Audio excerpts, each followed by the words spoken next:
আমাদের এই যে সাপাড়া ইউনিয়নের তুলসীঘাট বাজার, এটা সুনামধন্য এই তুলসীঘাট বাজার, যেখানে বর্তমানের ড্রেনের নাজেহাল অবস্থা আপনারা হয়তোবা দেখতে পাচ্ছেন।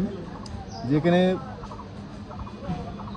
বৃষ্টি পড়লেই প্রচুর পরিমাণ পানি ছড়িয়ে পড়ে পুরো বাজারে, এবং সেই পানিগুলো নিষ্করণ করার কোনো ব্যবস্থাই নেই।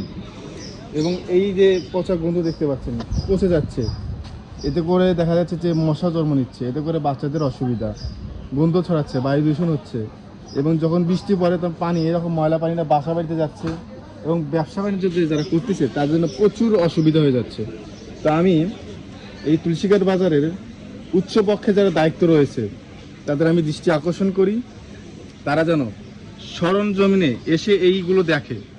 এর আগেও চেয়ারম্যান মেম্বারকে জানানো হয়েছে, তারা পদক্ষেপ নেবে বলে বলেছিল, তবে আমরা আজ পর্যন্ত এই পদক্ষেপগুলো দেখতে পাচ্ছি না।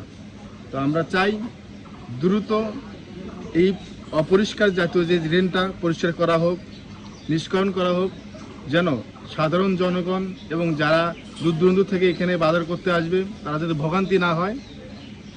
তো আমরা সাধারণ জনগণ, ব্যবসায়ী, শুধু তাই না, আপনার বাসাবাড়ি যত রকমের পানি রয়েছে সবগুলো এই ড্রেন দিয়ে চলাচল করে, এবং যখন গোসল করে দেখা যায় যে একটার পর এখানে যারা ব্যবসায়ী তারা চলাফেরা করতে পারে না, এই দুর্গন্ধ পানি দিয়ে তাদের পারাপার হতে হয়, বিভিন্ন রকমের অসুবিধা হচ্ছে।